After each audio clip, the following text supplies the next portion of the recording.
afternoon, dear students. As this is 5th of June 2021 today. So, today we are going to celebrate our World Environment Day. First of all, I am representing this video on the behalf of our school Saraswati Gyan Mandir Inter College Azad Nagar. Students, in today's video I am going to tell you what is environment and why Environment Day is celebrated. Students, as you know, environment is present all around us. हमारे चारों तरफ जो भी चीज़ें present हैं वो सब environment का एक पार्ट है, इसलिए इनका संरक्षण बहुत आवश्यक है. सबसे पहले 1972 में यूएस असेंबली में ये घोषणा हुई कि हमारे इन्वायरमेंट को संरक्षित करने के लिए, दैट मीन्स इसके कंजर्वेशन के लिए और इसे इम्प्रूव बनाने के लिए हम वर्ष में एक दिन वर्ल्ड इन्वायरमेंट डे के नाम पर सेलिब्रेट करेंगे. उसी के 2 वर्ष बाद 5 जून 1974 को विश्व का पहला पर्यावरण दिवस, that means first environment day celebrate किया गया. ये स्वीडन के द्वारा होस्ट किया गया और इसकी थीम थी one only earth. That means हमारी पृथ्वी एक ऐसा इकलौता ग्रह है जिस पर जीवन है और इसकी हमें सुरक्षा करनी है, इसका संरक्षण करना है. इसके बाद अगर हम बात करें हमारे लास्ट वर्ल्ड एनवायरनमेंट डे की, तो 5 जून 2020 में हमारा last world environment day celebrate किया गया, जिसकी होस्टिंग कोलंबिया के द्वारा की गई और इसकी थीम थी बायोडाइवर्सिटी. बायोडाइवर्सिटी यानी जैव विविधता. दैट मीन्स पृथ्वी पर जितने भी जीव प्रेजेंट हैं, जितने भी पेड़ पौधे, जितने भी प्रकार की जंतुओं की प्रजातियां प्रेजेंट हैं, हमें उन सभी का संरक्षण करना है. इस वर्ष 5 जून 2021 को हमारा वर्ल्ड एनवायरनमेंट डे सेलिब्रेट किया जा रहा है, जिसकी होस्टिंग पाकिस्तान के द्वारा की जा रही है और इसका थीम है इकोसिस्टम रीस्टोरेशन. इकोसिस्टम रीस्टोरेशन क्या होता है ये मैं आपको बताती हूँ. What is ecosystem restoration? Ecosystem restoration is defined as a process to improve the productivity and capacity of ecosystem to meet the needs of society. That means पारिस्थितिक तंत्र प्रत्यास्थापन, that means ecosystem restoration, समाज की जरूरतों को पूरा करने के लिए पारिस्थितिकी तंत्र की उत्पादकता और क्षमता में सुधार करने की प्रक्रिया के रूप में परिभाषित किया गया है. इसका सिंपल सा अर्थ है कि हमें हमारे पर्यावरण से जो भी वस्तुएं प्राप्त होती हैं, हमें उसकी उत्पादक क्षमता को बढ़ाना है और साथ ही साथ उसमें सुधार करना है, ताकि हमारी जो जनसंख्या है, जो पॉपुलेशन है, उस सभी को प्राकृतिक चीजें बराबर मात्रा में प्राप्त हो सकें. देन आफ्टर हम आज का अपना टॉपिक स्टार्ट करते हैं, that is unbelievable hazardous facts about environment. Exactly students, पर्यावरण दिवस के मौके पर हम आज कुछ ऐसे टॉपिक्स के बारे में बात करने जा रहे हैं जो हमारे जीवन में बहुत छोटे होते हैं, जिनकी हम कभी कल्पना भी नहीं कर सकते कि ये किस प्रकार से हमारे एनवायरनमेंट से रिलेटेड है. तो सबसे पहले, human being the main cause of natural disaster. आज जितने भी प्रकार के नेचुरल डिजास्टर आते हैं, कभी सुनामी, भूकंप या प्रेजेंट टाइम में हम पैंडेमिक को ले लें, हमें लगता है कि ये सब प्राकृतिक आपदाएं हैं, लेकिन कहीं ना कहीं ह्यूमन बीइंग्स यानी हम मानव ही हैं जो इसका मेन कारण है. सबसे पहले हमारा आज का पॉइंट है closer to technology farther to nature. That means हम टेक्नोलॉजी के जितना करीब जाते जा रहे हैं, हम अपनी प्रकृति, अपने पर्यावरण से उतना ही दूर हो रहे हैं. ऑल्दो ऐसा नहीं है कि हमारी टेक्नोलॉजी हमेशा पर्यावरण के लिए हानिकारक ही हो. Although as the time goes or we see more renewable energy sources being used from wind to solar and even hydroelectric energy, all of which are much better choice than harmful gases produced by fossil fuels. That means आपको ये बताया गया है कि अगर हम technology की बात करें तो जो भी हम आजकल रिन्यूएबल एनर्जीज देखते हैं, जैसे कि हमारी सौर ऊर्जा हो गई या हमारी वायु ऊर्जा, पवन ऊर्जा हो गई, विंड एनर्जी, या फिर हाइड्रोइलेक्ट्रिक एनर्जी, दैट मीन्स जो वाटर से प्रोड्यूस होने वाली एनर्जी है, ये सब टेक्नोलॉजी के बिहाफ पर ही बनती हैं. लेकिन कहीं ना कहीं ये फॉसिल फ्यूल्स यानी कि जो हमें प्रकृति से प्राप्त होने वाले ईंधन हैं उससे कहीं ज्यादा अच्छे हैं और उसके कंपैरिजन में ज्यादा लाभदायक हैं. While it has taken some people a while to get beyond the aesthetics of renewable energy sources, the benefits of both the environment and public health. अगर हम बात करें ये जो भी रिन्यूएबल सोर्सेज हैं ये हमारी पब्लिक के लिए और हमारे इन्वायरमेंट यानी कि हमारे पर्यावरण दोनों के स्वास्थ्य के लिए बहुत लाभदायक है. लेकिन फिर भी modern electric devices are present concern with it come to resource use, energy use, carbon footprints and waste. When we look at the entire life cycle of our technological devices, it is easy to see why these electronic marvels are also a huge problem to our environment. ये जो भी technologies हैं कहीं ना कहीं हमारे लिए लाभदायक हैं, हमारे जीवन को आसान बना रही हैं. लेकिन अगर हम इनके पूरे जीवन चक्र की पूरी घटनाओं के बारे में सही से स्टडी करते हैं तो हमें पता चलता है कि ये जो भी टेक्नोलॉजिकल मार्वल्स हैं, दैट मीन्स जो भी चीजें हमारे जीवन को आसान बना रही हैं कहीं ना कहीं वो हमारे पर्यावरण को हार्म भी पहुंचा रही हैं और उसे नुकसान पहुंचा रही हैं, जिसका प्रत्यक्ष या अप्रत्यक्ष रूप से असर हमारी खुद के जीवन पर पड़ता है. First of all, more we use coolants, more the environment get warmer. That simply means कि हम अपने आसपास के पर्यावरण को ठंडा रखने के लिए, अपने सराउंडिंग्स को, अपने घर को, अपने कमरों को ठंडा रखने के लिए जितना ज्यादा कूलेंट दैट मीन्स शीतलक का प्रयोग करते हैं, हमारा एनवायरमेंट उतना ही गर्म होता जा रहा है. इन कूलेंट्स का मतलब जैसे एसी, रेफ्रिजरेटर्स वगैरह. सो air conditioning is increasing pollution in these environment by releasing poisonous gas into the environment. जितने भी एयर कंडीशनिंग डिवाइसेस हैं वो हमारे पर्यावरण में पॉल्यूशन क्रिएट कर रही हैं क्योंकि ये कुछ पॉइजनस गैसेस रिलीज करती हैं. These gases includes the chlorofluorocarbons and hydrochlorofluorocarbons. They have a negative impact on the environment as they are part of the greenhouse gases.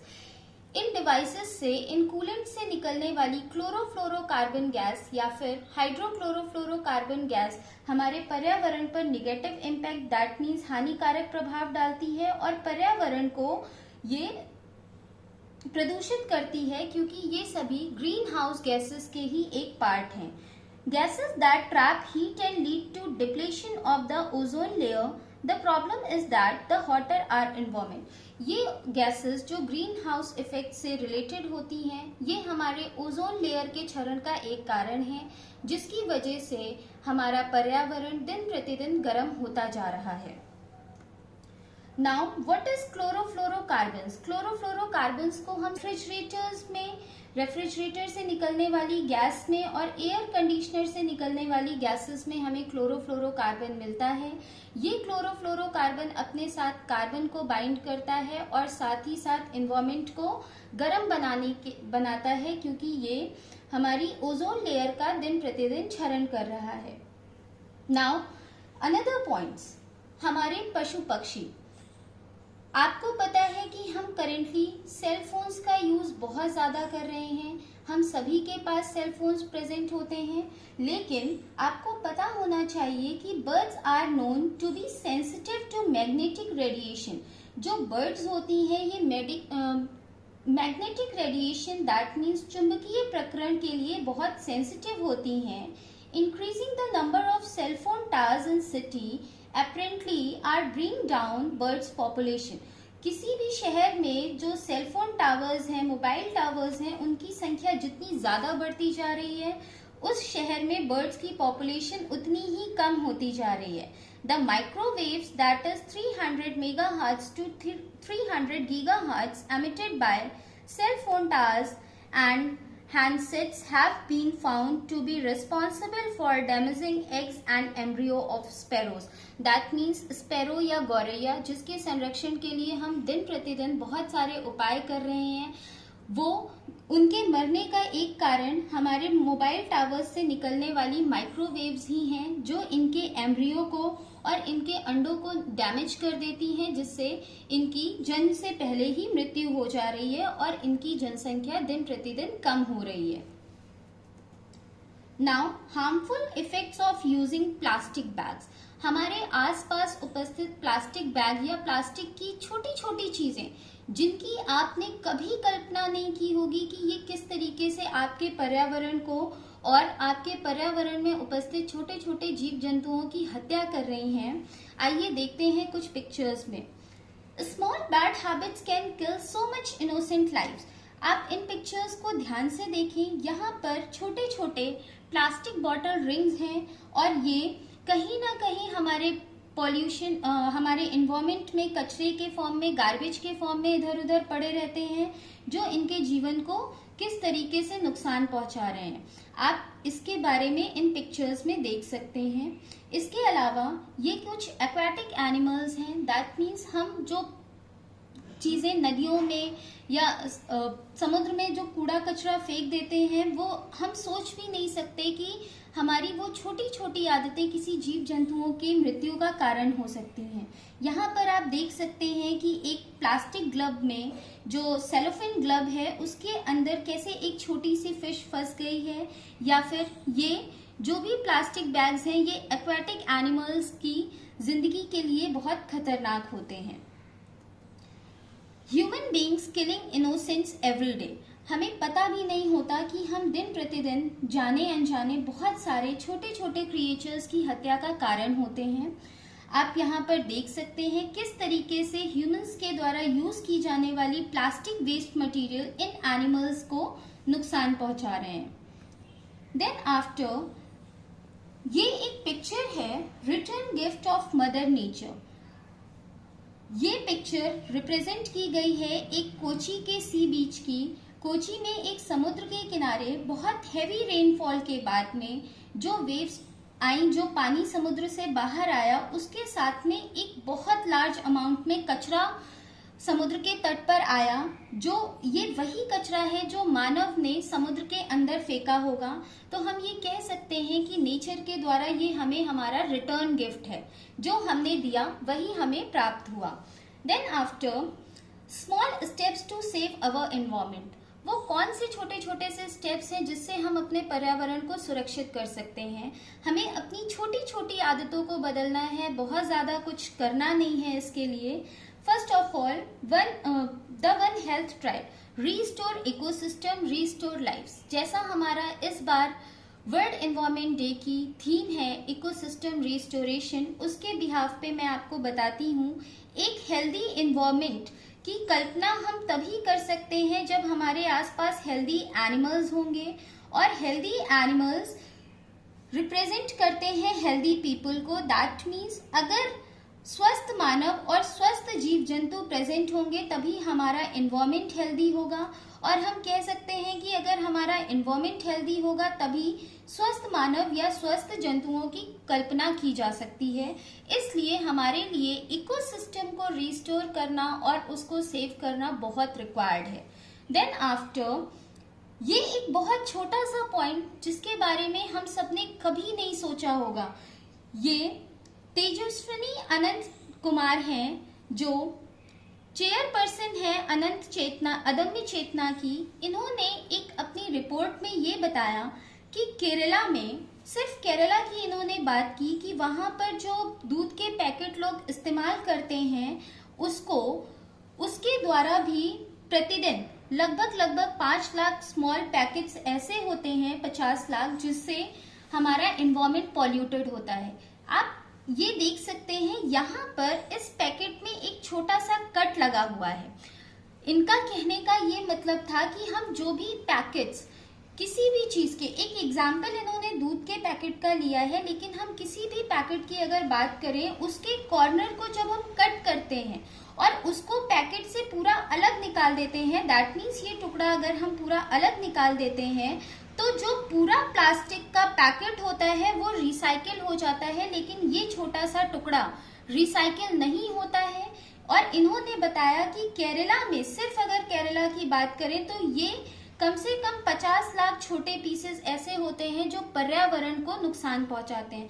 अब आप कल्पना करिए कि ये सिर्फ दूध के पैकेट की बात की गई है, ऐसे कितने ही प्रोडक्ट्स होते हैं जिनके पैकेट्स को हम इस तरह से फाड़ते हैं, और विश्व भर में या फिर हमारे सिर्फ भारत देश में कितने ही ऐसे छोटे छोटे प्लास्टिक के पीसेस होंगे जो हमारे पर्यावरण को प्रतिदिन नुकसान पहुंचा रहे हैं। इसी जगह इसको दूर करने के लिए अगर हम पैकेट में इस तरीके से छोटा सा कट लगाएं कि जो कटेड कॉर्नर है, जो हिस्सा है, वो पैकेट के साथ में अटैच्ड रहे, तो ये इस पैकेट के साथ रिसाइकिल हो जाएगा और काफी हद तक हमारा पर्यावरण सुरक्षित रह पाएगा। आई थिंक इस हद तक तो शायद हम सोच भी नहीं पाते कि हम अपने पर्यावरण को नुकसान पहुंचा रहे हैं। Then after pandemic COVID-19, a punishment or warning। आप यहाँ पर दो पिक्चर्स देख सकते हैं। ये पैंडेमिक 19 2020 में मार्च से लेकर के अगस्त एंड सितंबर तक के बीच की दो पिक्चर्स हैं जिसमें आपके एनवायरनमेंट को दिखाया गया है। इसके बारे में हम डिस्कस करते हैं। Humanity retreats indoors and the non human natural worlds rambles out liberated. That means जब ह्यूमैनिटी मतलब मानव इंडोर्स थे यानी घरों में कैद हुए, तो जो नॉन ह्यूमन नेचुरल वर्ल्ड था यानी कि प्रकृति में मानव के अलावा जितने भी जीव जंतु थे वो नेचर के बाहर आए। Notoriously dirty and waterways and reverse in the world look cleaner and the air fresher. And आपको ये जानकर बहुत आश्चर्य होगा कि उस टाइम ड्यूरेशन में जो हमारी वाटरवेज और रिवर्स थी या फिर हमारी एयर थी वो काफी हद तक साफ हो गई। The smog gone, that means कोहरा नहीं था हमारे नेचर में। Has dispersed and wildlife has filled the world seems to have a number of positive effects on the environment. और एनवायरमेंट में जो छोटे छोटे क्रिएचर्स थे वो बहुत हैप्पीली एनवायरमेंट में वॉन्डर कर रहे थे, इधर से उधर घूम रहे थे, और हमारे नेचर का, हमारे एनवायरमेंट का वो जो पिक्चर थी वो बहुत ही ज्यादा आकर्षक और अट्रैक्टिव थी। तो कहीं ना कहीं ये जो पैंडेमिक था ये हमारे लिए पनिशमेंट से ज्यादा एक वार्निंग थी कि अगर अभी भी हम अपने अंदर, अपनी आदतों के अंदर सुधार कर लें तो शायद हमारा पर्यावरण काफी हद तक बच सकता है और हम इसको एक नया जीवन प्रदान कर सकते हैं। Then stop using toxic chemicals, it's damaging nature। हमारे दिन प्रतिदिन के जीवन में हम बहुत सारे ऐसे सब्सटेंसेस यूज करते हैं जो पर्यावरण के लिए टॉक्सिक होते हैं, जैसे खेतों में फर्टिलाइजर्स का यूज करना, केमिकल्स का यूज करना। इन सारी चीजों को अगर हम बंद करते हैं तो हम अपने नेचर को, अपनी प्रकृति को सेव रख सकते हैं। Then after, trees are roots of our existence, plant more and more trees।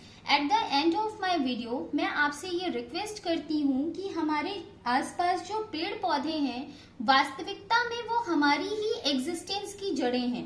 अगर पेड़ पौधे जीवित रहेंगे तभी हम जीवित रहेंगे, इसलिए हम ये संकल्प लें कि हम ज्यादा से ज्यादा पेड़ पौधे लगाएं। Thank you.